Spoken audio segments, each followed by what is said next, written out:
Selamat pagi saudara-saudaraku terkasih dalam nama Tuhan Yesus Kristus dari tanah Jawa.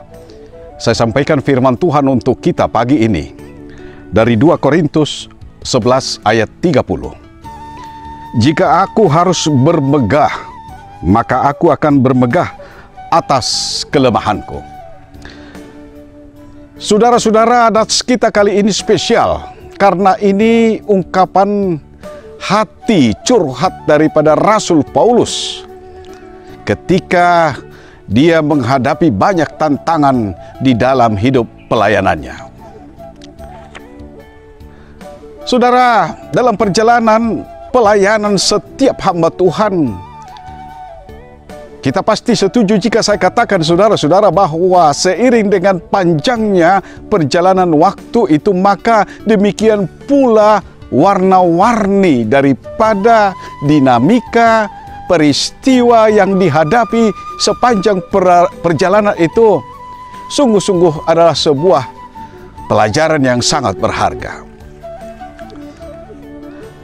Hal itu saudara-saudara digambarkan oleh Rasul Paulus di dalam keseluruhan pasal 11 dari perikop kita. Dan ayat kita pagi ini saudara-saudara adalah expose, gambaran pernyataan daripada Rasul Paulus merespon warna-warni yang dia temukan dalam pelayanan itu. Karena apa saudara-saudara? Pasal 11 ini menggambarkan daftar daripada penderitaan Rasul Paulus sebagai hamba Tuhan. Saudara, sebenarnya semua hamba Tuhan dalam sejarah perjalanan gereja dan pemberitaan Injil mengalami banyak peristiwa yang hampir-hampir mirip, hampir serupa dengan apa yang terjadi pada Rasul Paulus. Karena apa saudara-saudara? Jelas sekali kita bisa menemukan bahwa penderitaan, tantangan dan juga peristiwa-peristiwa yang sungguh mendukakan terjadi dalam berbagai bidang pelayanan. Paling tidak saudara-saudara, dari internal pelayanan itu sendiri, dari tempat kita melayani, kita menemukan banyak sekali orang-orang yang merasa berhak mengatur para hamba-hamba Tuhan. Karena mereka menilai dan mengukur para hamba Tuhan ini dari pendekatan materi. Bahkan ada yang mengatakan bahwa para hamba Tuhan adalah orang-orang gajian. Karena itu harus tunduk, tutup mata terhadap penyelewengan-penyelewengan. Tidak boleh campur tangan kepada para siswan bulu yang merasa memiliki gereja ataupun tempat pelayanan itu. Tidak boleh macam-macam saudara-saudara. Tidak boleh begini ataupun tidak boleh begitu. Yang mereka boleh lakukan adalah sesuai dengan harapan, pesanan dan juga keinginan mereka-mereka. Dan jika hal itu tidak dipenuhi, maka saudara-saudara sering kita saksikan bagaimana banyak hamba Tuhan dilecehkan dalam berbagai aras-aras gereja dan jemaat. Atau mungkin mereka menjadi sesuatu yang mudah diperlakukan seenaknya. Apalagi jika orang-orang besar ini dekat kepada para pimpinan-pimpinan. Belum lagi saudara-saudara tantangan dari pihak luar tak terkira banyaknya. Saya punya pengalaman pribadi tahun 2000 dengan peristiwa yang terkenal bom Natal itu saudara-saudara. Diletakkan sebuah bom pada tanggal 24 Desember 2000 ketika kami masih merayakan Natal di HKBP Sukabumi, di teras rumah kami yang berada di kompleks gereja itu saudara-saudara. Lalu bom ini yang dibungkus dengan kado diambil anak-anak kecil yang bermain di pekarangan gereja karena orang tuanya mengikuti kebaktian Natal, disimpan di bawah jok mobil opungnya. Lalu saudara-saudara, singkat cerita, bom ini meledak beberapa menit setelah mereka meninggalkan gereja HKBP Sukabumi. 3 orang seketika itu menjadi korban, tewas seketika.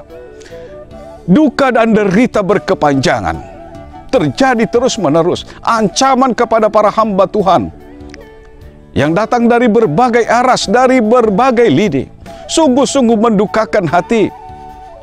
Syukur-syukur para hamba Tuhan bisa bertahan dalam kesulitan itu seraya meminta pertolongan dan perlindungan kepada Tuhan, sebagaimana dikatakan oleh Rasul Paulus dalam perikop kita. Saudara-saudaraku yang terkasih, apa yang boleh dikatakan oleh nats ini kepada kita, terutama para hamba Tuhan dan juga setiap orang yang setia? Yang pertama sekali, saudara-saudara, tetap setia dalam pelayananmu.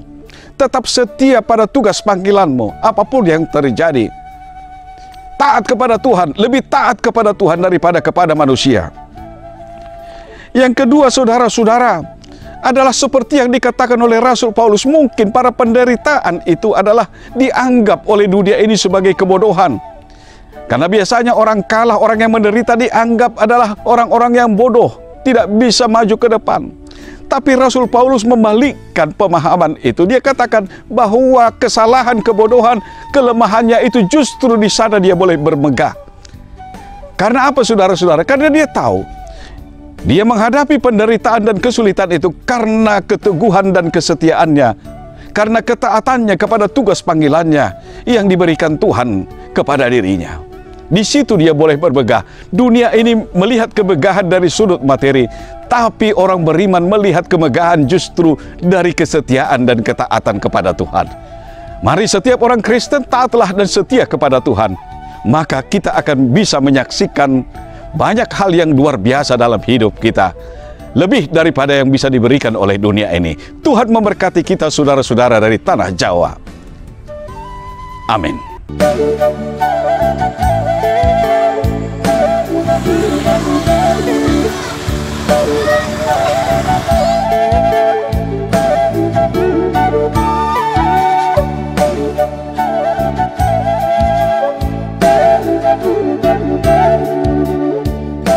Thank you.